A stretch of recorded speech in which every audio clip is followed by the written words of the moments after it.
சிம்ம ராசிக்காரங்களுக்கு பாத்தீங்கன்னா குரு பகவான் கடந்த ஆண்டு மே 1ஆம் தேதியிலிருந்து இந்த வருடம் மே 14ஆம் தேதி வரைக்கும் உங்களுக்கு 10ஆம் வீட்டுல பெயர்ச்சி ஆயிட்டு வராரு. ஸோ அதனால என்னன்னா 11ஆம் வீட்டுல குரு இருக்கும் போது தயவு செஞ்சு கெடுதல் மட்டும் யோசிக்காதீங்க. எதுக்குன்னா குரு பெயர்ச்சி பொறுத்த வரைக்கும் நல்லா தான் இருக்குது. அஷ்டம சனி தொல்லை இருந்தாலும் இந்த டைம் பீரியட்ல உங்களுக்கு மனசுல நினைச்சது நடக்கிறதுக்கான டைம் பீரியட்.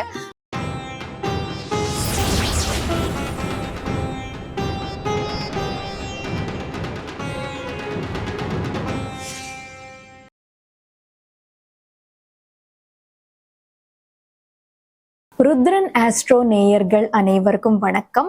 நான் உங்கள் ஆஸ்ட்ராலஜர் வர்ஷினி. முதல்ல என்னோட தமிழ்ல தடுமாற்றங்களும் இருக்கும். காரணம் என்னோட பூர்வீகம் தமிழ் இல்லை. அதனால என்னோட தமிழ்ல ஏதாச்சும் குறைபாடுகள் இருந்தா என்னை மன்னிச்சிடுங்க. இந்த வாட்டி நாம இந்த 2025ஆம் ஆண்டு மே 14ஆம் தேதி வரப்போற குரு பெயர்ச்சி பத்தி பேச போறோம். இப்போ குரு பெயர்ச்சின்னா என்ன? இப்போ ஒவ்வொரு கிரகமும் ஒவ்வொரு ராசியில ஒரு குறிப்பிட்ட நேரம் வரைக்கும் இருக்கும்.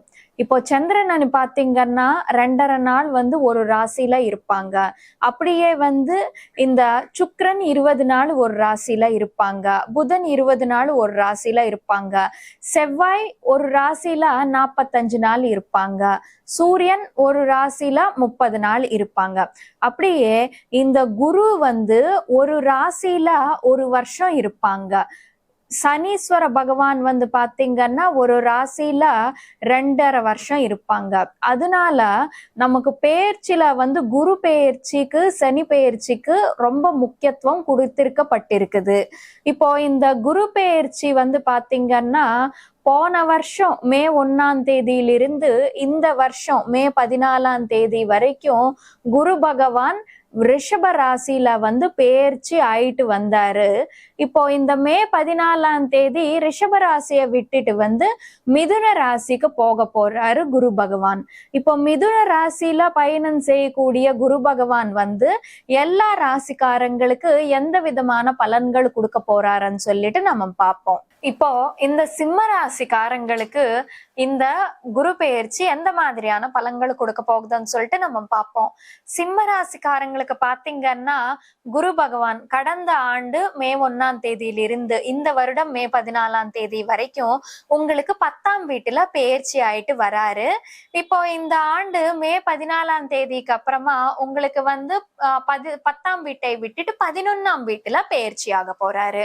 11ஆம் வீட்டுல பெயர்ச்சி ஆக போற குரு என்ன மாதிரி பலன்கள் கொடுப்பாருன்னு பாத்தீங்கன்னா 11ஆம் வீடுன்னா முக்கியமா அது டிசைர் மேனிஃபெஸ்டேஷனுக்கு சம்பந்தப்பட்ட ஹவுஸுங்க. இப்போ லா ஆஃப் அட்ராக்ஷன் அது இதுன்னு சொல்லிட்டு புதுசா சொல்றாங்க இல்லையா, அதெல்லாம் 11ஆம் வீட்டுக்கு தான் வரும். மனசுல நினைச்சது நடக்கிற மாதிரியான சிச்சுவேஷன் சொல்லிட்டு சொல்லலாம் அவங்க 11ஆம் வீடு. சோ அதனால என்னன்னா 11ஆம் வீட்டுல குரு இருக்கும் போது தயவு செஞ்சு கெடுதல் மட்டும் யோசிக்காதீங்க. எதுக்கு நான் இவ்வளவு அழுத்தி சொல்லிட்டு இருக்கேன்னா, உங்களுக்கு ஏற்கனவே அஷ்டம சனி ஆரம்பிச்சாச்சு. அஷ்டம சனி அண்ணாக்கா ஒரு சின்னதா அவமானங்களோ சின்னதா ஏதாச்சும் ஒண்ணு மிஸ் அண்டர்ஸ்டாண்டிங்ஸோ ஒரு பேட் திங்ஸோ சின்னதா நடக்கும். பட் அப்படின்னு நினைச்சிட்டு இனிமே இப்படிதான் நடந்துட்டு இருக்குமான்னு நீங்க பயந்துட்டு நெகட்டிவா யோசிக்க ஆரம்பிச்சிங்கன்னா நெகட்டிவா கட்டாயமா நடக்கும். பாசிட்டிவா யோசிச்சிங்கன்னா பாசிட்டிவ் நடக்கும். எதுக்கானா இது மோட்டிவேஷனல் ஸ்பீக்கிங் கிடையாது. ஆனா 11ஆம் வீடோட உண்மையே அதுதான். 11ஆம் வீடுன்னு பாத்தீங்கன்னா மனசுல நினைச்சது நடக்கிறது தான் 11ஆம் வீடு. ரெண்டாவது முக்கியமா 11ஆம் வீட்டுக்கு இருக்கிற பேரே பாத்தீங்கன்னா லாபஸ்தானம். லாபங்கள் அடைக்கக்கூடிய டைம் பீரியட்னு சொல்லிட்டு சொல்லலாம். முக்கியமா இப்போ நீங்க ஒரு 10,000க்கு வேலை பார்த்துட்டு இருக்கீங்கன்னு வச்சுக்கோங்க. நல்லதான வேலை பார்த்துட்டு இருக்கான்னு சொல்லிட்டு வேலையில உங்களுக்கு இன்கிரிமெண்ட் கொடுக்கறதுக்கான வாய்ப்புண்டு. அப்படின்னு சொல்லிட்டு புதுசா வேலை மாறிடாதீங்க. ஏன்னா அஷ்டம சனி நடக்குது. அது ஒண்ணு கவனமா வச்சுக்கோங்க. அஷ்டம சனில நம்ம வேலை விட்டு அலைஞ்சோம்னு வச்சுக்கோங்க, அவ்வளவுதான். பட் என்னன்னா ஏற்கனவே பண்ணிட்டு இருக்கிற வேலையில வந்து நீங்க இன்கிரிமெண்ட்ன்றது எதிர்பார்த்துக்கலாம் சொல்லிட்டு சொல்லலாம். அப்படியே பிசினஸ் பண்றவங்களுக்கு வந்து இந்த வருடத்துக்கு கொஞ்சம் ஓரளவுக்கு ப்ராஃபிட்ஸ் கெயின்ஸ் இருக்கும். அஷ்டம சனியோட தொல்லைன்றது உங்களுக்கு இருந்தாலுமே சரி, ப்ராஃபிட்ஸ் கெயின்ஸ்ன்றது உங்களுக்கு இருக்கிறதுக்கான வாய்ப்புண்டுன்னு சொல்லிட்டு சொல்லலாம். அப்படியே 11ஆம் வீடு பாத்தீங்கன்னா மூத்த சகோதரர்கள் சகோதரிகளுக்கான இடம். இந்த டைம் பீரியட்ல மூத்த சகோதரர்கள் சகோதரிகள் வந்து உங்களுக்கு கூட நிப்பாங்க, ரொம்ப ஹெல்ப் பண்ணுவாங்கன்னு சொல்லலாம். அப்படியே இந்த டைம் பீரியட்ல நிறைய பேர் நண்பர்கள் அமையறதுக்கான வாய்ப்புண்டு. முக்கியமா பாத்தீங்கன்னா இது உங்க சோஷியல் சர்க்கிள்ன்றது வளர்றது. இப்போ ஃபார் சப்போஸ் ஒரு பையன் இப்போதான் டிகிரி முடிச்சிருக்கா, டிகிரி வரைக்கும் வந்து ஒரு 5-6 பேர் ஃப்ரெண்ட்ஸ் இருப்பாங்க. இப்போ வந்து புதுசா வேலைக்கு ஜாயின் பண்ணாங்கன்னு வச்சுக்கோங்க, அவங்களுக்கு என்னன்னா அவங்களோட சோஷியல் சர்க்கிள்ன்றது மாறும், சோஷியல் சர்க்கிள் வளரும். அப்படியே ஒரு பிசினஸ் பண்றவங்க இருப்பாங்கங்க. இந்த டைம் பீரியட்ல உங்களுக்கு உங்க பிசினஸ்லயே ஹை லெவல் கான்டாக்ட்ஸ்ன்றது கிடைப்பதுக்கான வாய்ப்புண்டு. உங்க சோஷியல் சர்க்கிள் எக்ஸ்பேண்ட் ஆகுது இந்த டைம் பீரியட்லான்னு சொல்லிட்டு சொல்லலாம். எதுக்குன்னா 11ஆம் வீட்டிலிருந்து 7ஆம் பார்வையால 7ஆம் வீட்டை பாப்பாரு, 9ஆம் பார்வையால 7ஆம் வீட்டை பாப்பாரு குரு பகவான். சோ 7ஆம் வீடுன்னு பாத்தீங்கன்னா ரிலேஷன்ஷிப்ஸ்க்கு சம்பந்தப்பட்ட ஹவுஸ். இந்த டைம் பீரியட்ல உங்களுக்கு நல்ல ஃப்ரெண்ட்ஸ் சர்க்கிள்ன்றது அமைஞ்சிரும் சொல்லிட்டு சொல்லலாம். இந்த சிம்ம ராசிக்காரங்களுக்கு குரு பெயர்ச்சி பொறுத்த வரைக்கும் நல்லாதான் இருக்குது. அஷ்டம சனி தொல்லை இருந்தாலும் இந்த டைம் பீரியட்ல உங்களுக்கு மனசுல நினைச்சது நடக்கிறதுக்கான டைம் பீரியட். அது ஒண்ணு பாசிட்டிவ் வச்சுக்கோங்க. டெய்லி தயவு செஞ்சு வந்து ஒரு மெடிடேஷனோ யோகாவோ பண்ணிட்டு ஒரு பாசிட்டிவா திங்க் பண்ணுங்க. உங்களுக்கு ஏதாச்சும் விஷன் போர்டு மாதிரி எழுதிக்கிட்டு வந்து பாசிட்டிவ் மேனிஃபெஸ்ட் பண்ண ட்ரை பண்ணுங்க. இப்போ இந்த 11ஆம் வீட்டில் இருந்து வந்து குரு என்ன பண்ணுவாருன்னா 5ஆம் பார்வையால 3ஆம் இடத்து மேல பார்வை வைப்பாரு. 3ஆம் இடம்னு பாத்தீங்கன்னாலே அது வந்து கம்யூனிகேஷனுக்கு சம்பந்தப்பட்ட இடம். கட்டாயமா இந்த டைம் பீரியட்ல உங்களுக்கு கம்யூனிகேஷன் சூப்பர்பா இருக்கும். உங்க கம்யூனிகேஷன் மூலமா வந்து நிறைய பெரிய பெரிய டீல்ஸ் எல்லாமே வந்து வெற்றிகரமா முடிச்சுக்கிட்டு வருவீங்க. அந்த மாதிரியான சூழ்நிலைன்னு சொல்லிட்டு சொல்லலாம். அப்படியே இளைய சகோதரர்கள் சகோதரிகளுக்கான இடம் அது. இந்த டைம் பீரியட்ல உங்களுக்கு இளைய சகோதரர்கள் சகோதரிகள் கூட வந்து நல்ல ஒரு பாண்டிங்ன்றது இருப்பதுக்கான வாய்ப்புண்டு. 11ஆம் வீட்டு வந்து மூத்த சகோதரர்கள் சகோதரிகள், 3ஆம் வீடு பாத்தீங்கன்னா இளைய சகோதரர்கள் சகோதரிகள். முக்கியமா இங்க பாத்துக்கோங்க, உங்களுக்கு வந்து சிப்ளிங்ஸோட சப்போர்ட்ன்றது பயங்கரமா இருக்குதுங்க சிம்மராசிக்காரங்களுக்கு. அஷ்டம சனி இருந்தாலுமே சரி இந்த வருஷத்துக்கு வந்து உங்களுக்கு சிப்ளிங்ஸ் நல்லா சப்போர்ட் பண்ணுவாங்க. உங்களை யாராச்சும் ஏதாச்சும் குறை சொன்னாலுமே சரி, முதல்ல உங்க சிப்ளிங்ஸ் தாங்கிக்க மாட்டாங்க. சிப்ளிங்ஸ் உங்க கூட நின்னுட்டு வந்து உங்களுக்காக அவங்க பேசுவாங்க. அந்த மாதிரியான டைம் பீரியட் இதுன்னு சொல்லலாம். ஏதாச்சும் ஒரு ஸ்கில்ஸ், ஹேண்ட்ஸ் ரிலேட்டட் ஸ்கில்ஸ் கத்துக்கிறதுக்கு வந்து இது ரொம்ப நல்ல டைம் பீரியட்னு சொல்லிட்டு சொல்லலாம். அப்படியே 11ஆம் வீட்டில் இருந்து பாத்தீங்கன்னா 7ஆம் பார்வையால 5ஆம் வீட்டை பார்ப்பாரு குரு பகவான். குழந்தைங்க மூலமா பெனிஃபிட்ஸ் ப்ராஃபிட்ஸ்ன்றது வரப்போகுது. ஃபார் சப்போஸ் உங்க குழந்தைங்க வந்து ஒரு வேலைக்கு போற வயசுல இருக்காங்க, வேலை தேடிட்டு இருக்காங்கன்னு வச்சுக்கோங்க, அவங்க இந்த டைம் பீரியட்ல அவங்களுக்கு வேலை கிடைச்சிட்டு அவங்களோட சம்பாத்தியம் வந்து வர்றதுக்கான வாய்ப்புண்டுன்னு சொல்லிட்டு சொல்லலாம். அப்படியே உங்க குழந்தைங்க ஏதாச்சும் பிசினஸ் பண்ணிட்டு இருக்காங்கன்னு வச்சுக்கோங்க, அவங்களுக்கு பிசினஸ்ல நல்ல லாபங்கள்ன்றது அமையறதுக்கான வாய்ப்புண்டுன்னு சொல்லிட்டு சொல்லலாம். அப்படியே குழந்தைங்க வந்து ஃபார் சப்போஸ் சின்ன குழந்தைங்க இருக்காங்கன்னு வச்சுக்கோங்க, அவங்க ஏதாச்சும் ஒரு போட்டியாளரா பங்கு எடுத்துக்கிட்டு அவங்க ஏதாச்சும் ஒரு கேஷ் பிரைஸ் மாதிரி வின் பண்றதுக்கு, டேலண்ட் டெஸ்ட் படிப்புல வந்து நல்லா வர்றதுக்கான வாய்ப்புண்டு. ஃபார் சப்போஸ் உங்க குழந்தைங்க வந்து நீட்டு இந்த மாதிரி ஐஐடி மாதிரி எக்ஸாம்ஸ் எழுதிட்டு இருக்காங்கன்னா அவங்களுக்கு இந்த டைம் பீரியட்ல அந்த எக்ஸாம் வந்து வெற்றிகரமா முடிஞ்சிட்டு சீட்டு கிடைப்பதுக்கான வாய்ப்புண்டுன்னு சொல்லிட்டு சொல்லலாம்.